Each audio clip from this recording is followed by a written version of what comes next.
Did you know that contractions can be combined so that you basically have a double contraction? Well, stay tuned and I'll show you what I mean. Hi, I'm Lori with Pronunciation Pro and CommuniClinic. In my videos, I provide just a snippet of information about American English pronunciation. A snippet is a small amount of something, so I try to tackle one small skill that might be challenging for those of you who are still learning how to speak English fluently. In today's video, we're going to address double contractions. I was asked to do this by one of my viewers, and I want to thank that viewer for the suggestion. As you know, a contraction is formed when two words are condensed into one word, such as do not being expressed as don't. So a double contraction means that three words are being condensed into one word.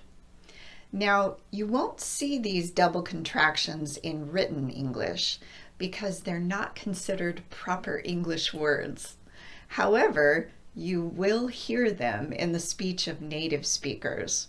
So, at the very least, learning these will help you to understand native speakers better, even if you don't choose to use them yourself. So, double contractions are comprised of three words, and the last two words of the contraction are usually will have or would have. So, here's how a double contraction would work for will have. If I want to say he will have, I'm first going to contract he will into he'll. And then I'm going to add have by just saying of. So he will have in its contracted form would sound like he'll of. I'm showing the L in both syllables in the phonetic representation just to make sure that you keep that L going into the next syllable. In a sentence, this double contraction would sound like this. He'll have already been there.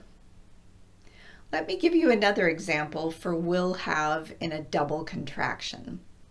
If I want to say I will have, I'm first going to contract I will to I'll, and then I'm going to add have to the end by just saying of. So I will have in its contracted form would sound like I'll of. In a sentence, it would sound like this. I'll have finished my morning run before you wake up. Now let's talk about the double contractions for would have.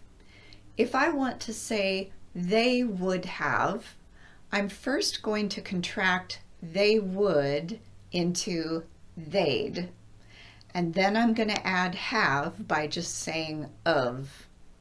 So they would have in its contracted form would sound like they'd have.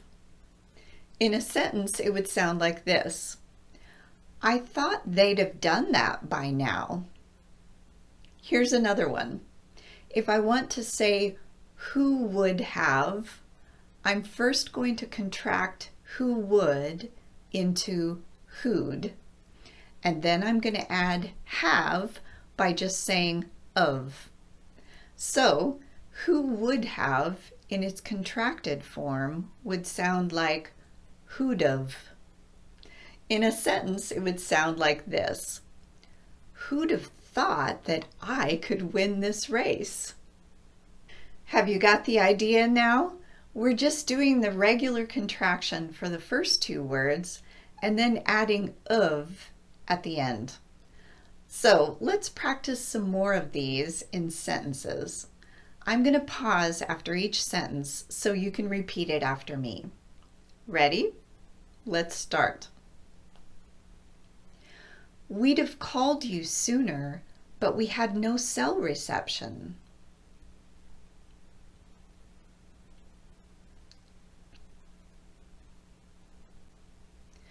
I think she'll have already arrived by the time you get there.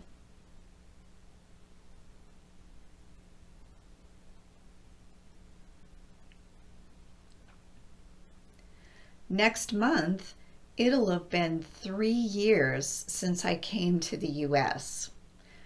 Notice that the T in it is being tapped as I link, so it sounds more like a D. It'll have.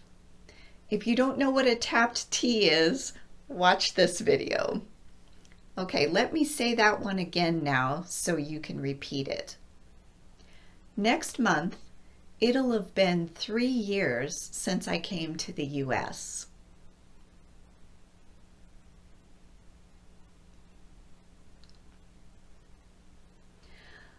I'd have chosen a different parking spot if I were you.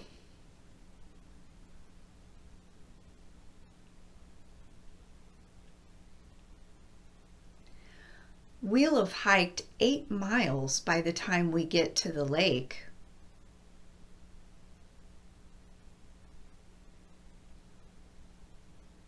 Well, I hope this little explanation of double contractions has been useful for you.